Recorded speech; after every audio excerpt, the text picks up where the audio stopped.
सारी खबरें शुभ नहीं होती, कुछ मंगल भी होती हैं और जो ना शुभ हो ना मंगल वो करती हैं सावधान। तो शुभ बताने, मंगल दिखाने और करने आपको सावधान मैं हूं आपके साथ श्वेता झा। मौसम तो बदलते रहते हैं लेकिन असली दोस्त वही हैं जो हर मौसम में साथ दे, हर हाल में आपके साथ खड़ा हो। भारत और भूटान की दोस्ती भी कुछ ऐसी ही है। दोनों एक दूसरे पर मजबूत भरोसा करते हैं, एक दूसरे का सम्मान है। जब प्रधानमंत्री मोदी भूटान पहुंचे तो इस दोस्ती की ताकत दुनिया ने फिर से देखी।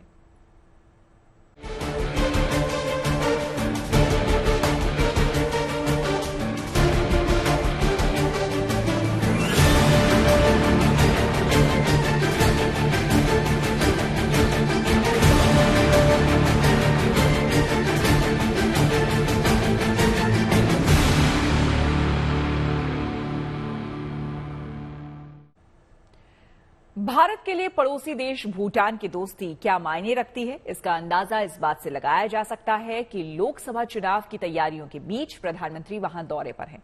भारत और प्रधानमंत्री मोदी के प्रति भूटान की भावनाओं को इस बात से समझा जा सकता है कि पहली बार किसी भारतीय प्रधानमंत्री को सर्वोच्च नागरिक सम्मान दिया गया। ये दोस्ती बेमिसाल है। जिस तरह से प्रधानमंत्री मोदी का भूटान में स्वागत हुआ है वो रिश्तों की गहराई का प्रमाण है।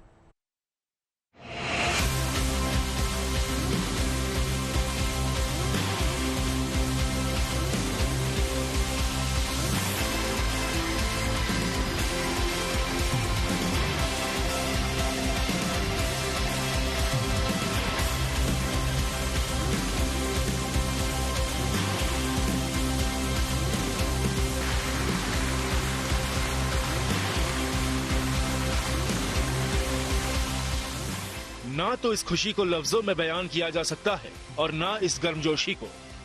थिम्पू के पैलेस में प्रधानमंत्री मोदी का जिस अंदाज में स्वागत हुआ, जो अपनापन दिखा, वो भारत और भूटान के सदियों पुराने रिश्ते की पहचान है। दो पड़ोसी देशों के दरमियान ऐसी दोस्ती एक मिसाल है और ये जो अनकहा एहसास है उसके लिए बस एक ही नाम है, भरोसा। 140 करोड़ भारतवासी जानते हैं कि भूटान के लोग उनके अपने परिवार के सदस्य हैं। भूटान के लोग भी यह जानते हैं, मानते हैं कि भारत उनका परिवार है। हमारे संबंध अटूट है, हमारी मित्रता अटूट है, हमारा आपसी सहयोग अटूट है और सबसे बड़ी बात है, हमारा विश्वास भी अटूट है।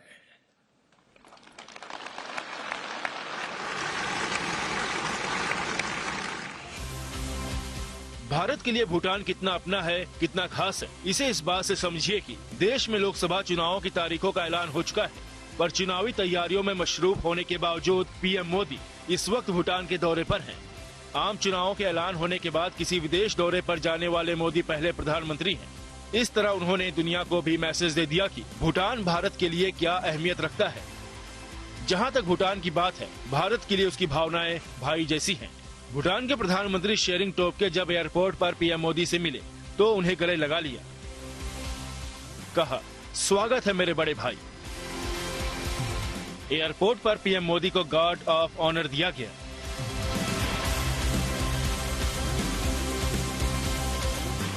और इसके बाद प्रधानमंत्री भूटान के अधिकारियों से मिले और एयरपोर्ट से ही शानदार स्वागत का अंतहीन सिलसिला शुरू हुआ। पहले भूटानी युवाओं ने उनका स्वागत किया। प्रधानमंत्री मोदी के लिखे गाने पर गरबा करके उन्होंने मन मोह लिया।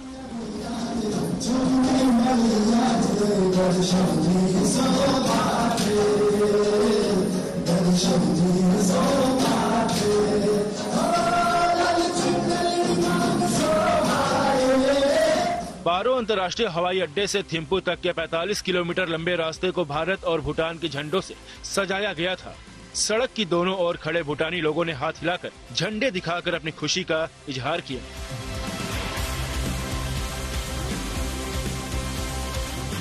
भूटान की खुशी का सबूत इससे ज्यादा क्या हो सकता है कि प्रधानमंत्री मोदी के आगमन पर सभी स्कूल बंद कर दिए गए। छात्र भी उनके स्वागत के लिए एक्सप्रेस हाईवे पहुंच गए। जब प्रधानमंत्री मोदी का काफिला राजधानी थिम्पू के ताशिचो दजोंग पैलेस पहुंचा, तो वहां पहले से सैकड़ों की तादाद में लोग उनका इंतजार कर रहे थे। पीएम मोदी ने भूटान के राजा जिग्मे वांगचुक से मुलाकात की और वहां उनका भारत और भूटान की दोस्ती को बयान करती ये तस्वीरें सहेजने वाली हैं। ये लम्हा ऐतिहासिक भी हो गया जब भूटान ने प्रधानमंत्री मोदी को अपने सर्वोच्च नागरिक सम्मान ऑर्डर ऑफ द डोक ग्याल्पो से नवाजा। ये सम्मान भूटान के राजा ने दिया।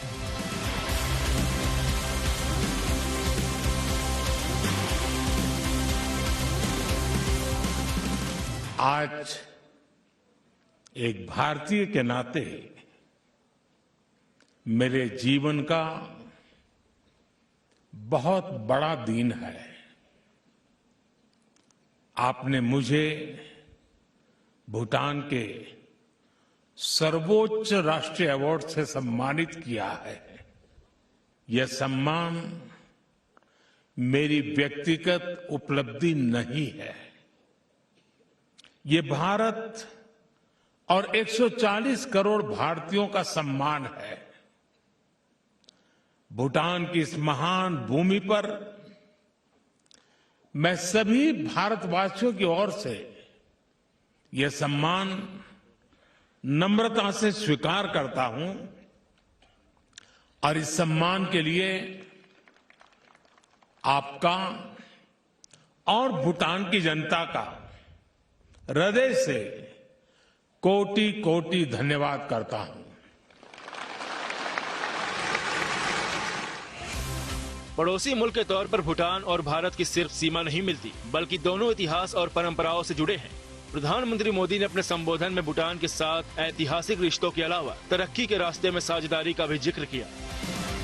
भारत और भूटान मिलकर कई फ्यूचरिस्टिक प्रोजेक्ट पर काम कर रहे हैं। हम मिलकर हाइड्रो पावर प्रोजेक्ट का निर्माण कर रहे हैं। भूटान अब स्पेस में भी भारत का पार्टनर है। भूटान के वैज्ञानिकों ने इसरो के साथ मिलकर भारत भूटान सैटेलाइट लॉन्च किया है। कुछ दिन पहले ही भूटान के प्रधानमंत्री भारत दौरे पर आए थे। यात्रा के दौरान उन्होंने पीएम मोदी को आमंत्रित किया था, जिसे पीएम मोदी ने स्वीकार किया। प्रधानमंत्री के इस दौरे से पहले विदेश मंत्रालय ने इसकी अहमियत बताई थी। अपने बयान में कहा था कि इस यात्रा से दोनों देशों को द्विपक्षीय एवं क्षेत्रीय मामलों पर बातचीत करने का अवसर मिलेगा। साझेदारी को बड़ा और मजबूत करने के तौर तरीकों पर बातचीत होगी। जब प्रधानमंत्री थिम्पू पहुंचे तो दोनों देशों में ऊर्जा संरक्षण और खाद्य सुरक्षा मानकों पर सहयोग से जुड़े समझौते भी हुए। जानकार मान रहे हैं कि चीन के साथ अरुणाचल प्रदेश को लेकर शुरू हुई तनातनी के बीच पीएम मोदी का ये दौरा बेहद अहम है। जब कभी भी यदि कोई चाइना और भूटान के बीच में बॉर्डर के विषयों को लेकर के यदि कोई समझौता होता है तो भूटान इस बात को इंश्योर करेगा कि भारत की जो सुरक्षा संबंधी जो कंसर्न्स हैं, जो भारत की जो टेरिटोरियल इंटीग्रिटी है, भारत की जो सीमाओं की जो सुरक्षा है, वो पूरी तरीके से बनी रहे। तो भारत और भूटान के आने वाले समय में भी जो संबंध हैं वो लगातार प्रगाढ़ और गहरे बने रहने चाहिए और इसके लिए दोनों ही देश संकल्पबद्ध नजर आते हैं। जो भूटान की नई सरकार है और भारत के प्रधानमंत्री श्री नरेंद्र मोदी की जो सरकार है, दोनों के बीच में एक अच्छी साझेदारी दिखाई देती है। कुछ दिन पहले पीएम मोदी का अरुणाचल प्रदेश जाने के बाद चीन ने अपना ऐतराज जताया और उसने अरुणाचल पर अपना पुराना राग अलापना शुरू कर दिया। भारत ने चीन को सख्त और साफ जवाब दिया, लेकिन अब प्रधानमंत्री मोदी ने भूटान का दौरा करके एक बार फिर मैसेज दिया कि भूटान में चीन की दाल नहीं गलने वाली। Bureau report, good news today.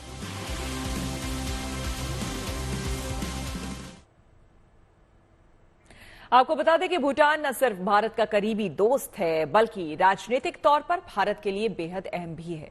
Bhutan और भारत के बीच सीमा 699 किलोमीटर लंबी है और भारत के 4 राज्य यानी कि अरुणाचल प्रदेश, असम, पश्चिम बंगाल और सिक्किम की सीमाएं भूटान से मिलती हैं। वहीं चीन के साथ भी भूटान की 600 किलोमीटर लंबी सीमा है, यानी कि भूटान चीन और भारत के दरमियान है। चीन के साथ भारत के सीमा विवाद के चलते भूटान की अहमियत ज्यादा हो जाती है।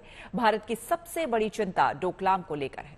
जहां चीन, भारत और भूटान तीनों देशों की सीमाएं लगती हैं। चीन डोकलाम के उस इलाके में सड़क निर्माण कराना चाहता है जहां पर भूटान का दावा है। भारत इस विवाद में भूटान का साथ देता रहा है। पिछले साल भूटान के पूर्व प्रधानमंत्री लोते थेरिंग ने डोकलाम को 3 देशों का विवाद बताया था, जो भारत के स्टैंड के खिलाफ था। भूटान के पश्चिमी हिस्से में चीन पहले ही बड़े स्तर पर सड़कें बना रहा है। आपको बता दें कि ऐसे में भूटान अगर चीन के साथ नरमी दिखाता है तो भारत के लिए चिंता की बात हो सकती है। हालांकि प्रधानमंत्री मोदी के मौजूदा दौरे में उनका जिन गर्मजोशी के साथ स्वागत हुआ है, उसे देखते हुए यकीन के साथ कहा जा सकता है कि भूटान पूरी तरह से भारत के साथ है। आजादी के बाद से भारत भूटान का सबसे बड़ा राजनयिक और आर्थिक साथी रहा है। भूटान की पंचवर्षीय योजना को भारत फंड करता रहा है। इसके अलावा संस्कृति, शिक्षा, स्वास्थ्य, खेल, विज्ञान और प्रौद्योगिकी के क्षेत्र में दोनों देश एक दूसरे के सहयोगी हैं। भारत के साथ भूटान का रिश्ता वक्त के साथ और मजबूत हुआ है। दोनों देशों के बीच भरोसा और बढ़ा है। व्यक्तिगत तौर पर प्रधानमंत्री मोदी ने भूटान को अहमियत दी है और बदले में भूटान ने भी इस रिश्ते का सम्मान किया है। प्रधानमंत्री मोदी के मौजूदा दौरे में 3 ऐसी बातें हुई हैं जो कि पहले कभी नहीं हुई। प्रधानमंत्री मोदी को भूटान के राजा ने निजी रात्रि भोज पर आमंत्रित किया है। ये सम्मान पाने वाले मोदी भारत के पहले प्रधानमंत्री हैं। ये पहली बार है जब किसी भारतीय प्रधानमंत्री का मेहमान नवाजी भूटान के राजा के पैलेस में हो रहा हो। साथ ही पहली बार किसी भारतीय प्रधानमंत्री को भूटान का सर्वोच्च सम्मान मिला है। प्रधानमंत्री पहले विदेशी नागरिक हैं जिन्हें भूटान का सर्वोच्च सम्मान मिला है। और आइए अब बात करते हैं इसरो की, जिसने आज देश को एक और शुभ खबर दिया है। जी हां, अंतरिक्ष के क्षेत्र में नई नई उपलब्धियां हासिल कर रहे इसरो ने एक और बड़ी कामयाबी अपने नाम कर ली है। इसरो ने तीसरी बार RLV यानी कि रीयूजेबल लॉन्च व्हीकल की कामयाब टेस्टिंग की है। इस रीयूजेबल लॉन्च व्हीकल का नाम है पुष्पक और जब ये पूरी तरह तैयार हो जाएगा तो अंतरिक्ष में स्पेसक्राफ्ट भेजना बेहद आसान और सस्ता हो जाएगा।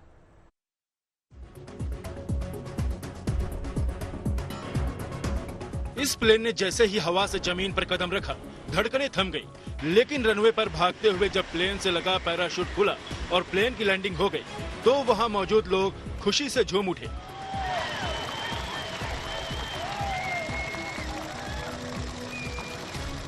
इस प्लेन की लैंडिंग पर तालियां बजने लगी। जश्न का माहौल था और ये लाजमी भी था क्योंकि मौका ऐतिहासिक था।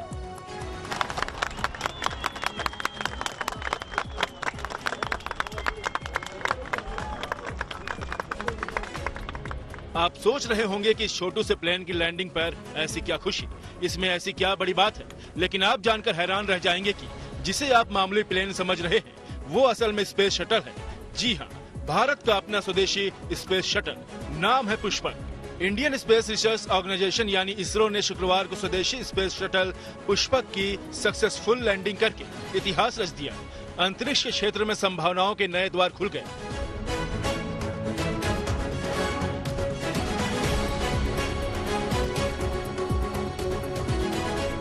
अब समझिए कि ये कामयाबी क्यों बड़ी है। ये स्पेस शटल आखिर इतना खास क्यों है। असल में इसकी खूबी ये है कि ये रीयूजेबल लॉन्च व्हीकल है, यानी ये रॉकेट की तरह स्पेसक्राफ्ट को लेकर ऊपर तो जाएगा, लेकिन रॉकेट की तरह नष्ट नहीं होगा, बल्कि अपना काम करने के बाद जमीन पर अपने आप सकुशल लौट आएगा। ठीक इसी तरह जैसे चित्रदुर्ग के एरोनॉटिकल टेस्ट रेंज के रनवे में इसकी ऑटोनॉमस लैंडिंग हुई।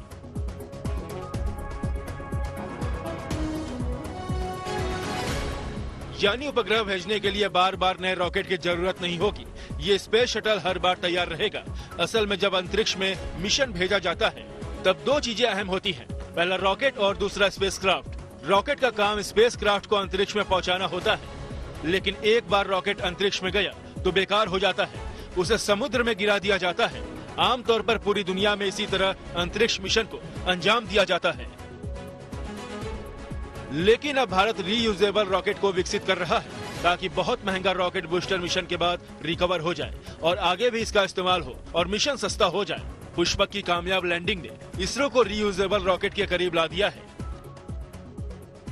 इसमें रोबोटिक लैंडिंग जो है इसमें टेस्ट किया गया है, तो ये टेस्ट सफल था पुष्पक की टेस्टिंग के लिए एयरफोर्स ने चिनूक हेलीकॉप्टर का इस्तेमाल किया। हेलीकॉप्टर पुष्पक को लेकर आसमान में 4.5 किलोमीटर की ऊंचाई पर गया। वहां से उसे जमीन की ओर रिलीज किया गया। जमीन की ओर जाते हुए पुष्पक ने लैंडिंग से पहले खुद ब खुद संतुलन बनाया और रनवे पर कामयाबी से उतर गया।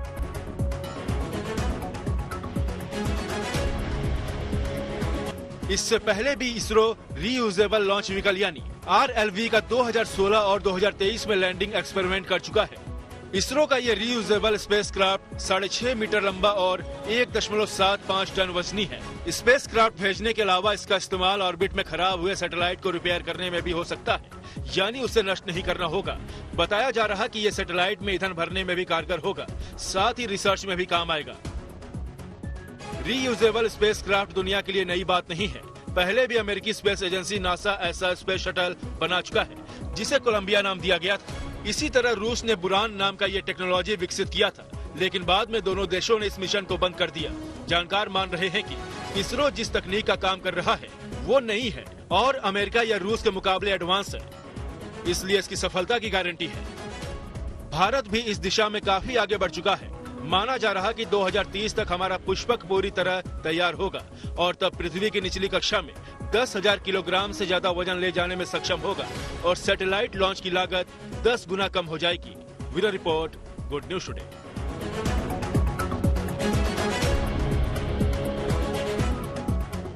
इसी के साथ इस बुलेटिन में मेरे साथ फिलहाल इतना ही। देश दुनिया की तमाम पॉजिटिव खबरों के लिए आप देखते रहिए गुड न्यूज टुडे।